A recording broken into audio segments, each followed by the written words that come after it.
Hello, I'm Lee from the blog Little by Little Home, and today I'm going to take you through the process of making over this space right off of our kitchen.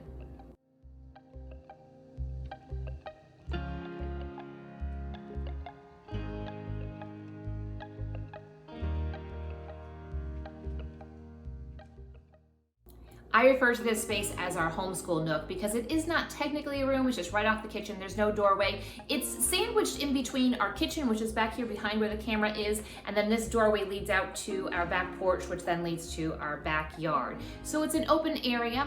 We've been homeschooling for 10 years. This is coming up on the end of our 10th year of homeschooling. I have 2 high schoolers and 1 middle schooler. And when we were looking for homes, every time we went and took a tour, I would look to see what space can we use as a homeschool area. It didn't have to be a particular room.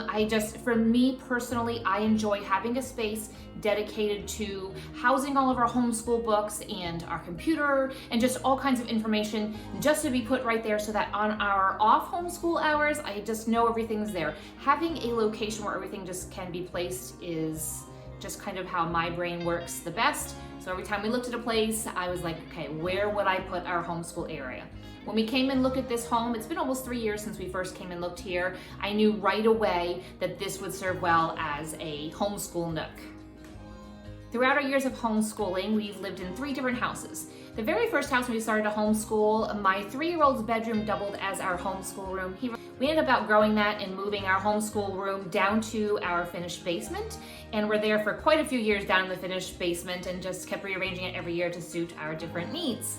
We then moved to our farmhouse and there was a formal dining room, which we didn't necessarily need. The eat-in kitchen area was plenty big for our family. So I transformed the dining room into our homeschool room, and that's the largest space we've ever had. We were there for 3 years and it was really great. Then we moved here and I was completely fine with downsizing. My kids are older and they tend to kind of move around the house to do their homeschool work. But again, like I mentioned earlier, I enjoy having some type of home base. So this nook area here has been perfect.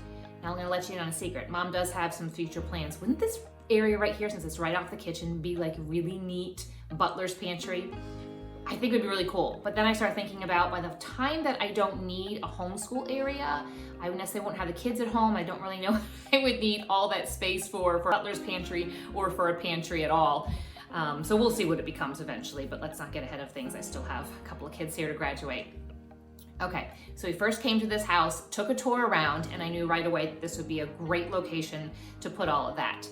In the beginning, there was a table desk area. I'm told that the homeowners before us, when their girls were younger, they used this as like a breakfast nook sort of thing.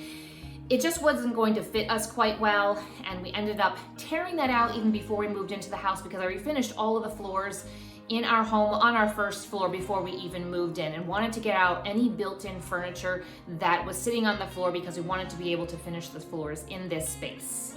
So when we moved in, this space was pretty much empty. There were some cabinets on the walls, and we just got set up with school so that we could get back on track with our homeschool year since we had moved during the school year. After a few months, we had our winter break, and I decided that I needed to make it work for us. At the same time as when I did our kitchen. And if you missed that makeover, there's a couple videos back, and I talked all about the makeover of our kitchen. And since it's all connected, I decided to do it all at one time, painted it all the same color, so it all has the same type of feel and look. At that time then, we settled on the desks, these 2 black desks and this white table we had already just in different spaces in our different homes, and they have served well as just having separate desks for the kids. James then hung up the open shelving to house all the books. When I came to the time to decide on the depth of the shelving, just a little hint for you, get a book that you would want. Now when it comes to homeschooling, those books could be textbook size and very large. So I made sure to measure those before we went to the store to pick out the type of wood so that I knew that I would be able to get them onto this size of wood. I believe they might be 12 inches. I have an entire blog post all about just this area, making it over, and I will link that in the description below so you can go ahead and check that out. I won't get into all the details about our homeschooling. I do have an entire section on my blog about homeschooling, not a ton of posts. So if you have any questions, feel free to leave them in the comment section below, or you can email me, contact me through my blog. I would love to answer any questions that you have. But since this isn't necessarily a homeschool YouTube channel and my blog isn't 100% dedicated to homeschool, it's just something that I do that I'm passionate about, that I love to encourage and give help to anybody. Do feel free to reach out to me, but I'm not going to necessarily go into, different curriculum and that kind of stuff. That would be over on my blog. Now, we are getting near the end of our homeschool year, and so I do have to tell you that as the homeschool year goes on, all of this on the shelves gets to be quite a mess. And when we are done with our homeschool year, we just kind of dump it all. I get my paperwork done and submitted and sent in, and I ignore it for about 2 months. And then a week or so before our next school year starts up, I'm typically like, oh no, I gotta clean all that up. And I'll take off the stuff we're not gonna use, give it all like a really good cleaning, freshen everything up, get our new curriculum out and get everything set up. So I do have to warn you that right now things are a little messy, but it is I can't think of the term for it, but we know where everything is. It's a bit of a mess. We know where everything is. So it's kind of working for us. But if you pop into our house ever, like the first week of homeschool, it looks really good and we look really like we are quite on top of things. My main goal in sharing this space with you is not to convince you to homeschool, but if you do want to homeschool, that would be great. My main goal is to encourage you to use the spaces in your home for what will work for your family. Maybe you aren't a homeschooling fan, but maybe like a homework center, or maybe you don't have kids living at home and you would enjoy this space as a sewing center or some type of hobby or some type of craft, whatever it is that you do. I just want to encourage you to use the home that you have and make it work for you. Create the spaces that will work for your family and whatever you have going on. I know that every season in life things are a bit different, and as I graduate kids, this space will look a little bit different. When they're all graduated, it will look different. Again, I don't know how it'll turn out and what I'll do with it when they're gone. But anyway, just want to encourage you to make your home work for you.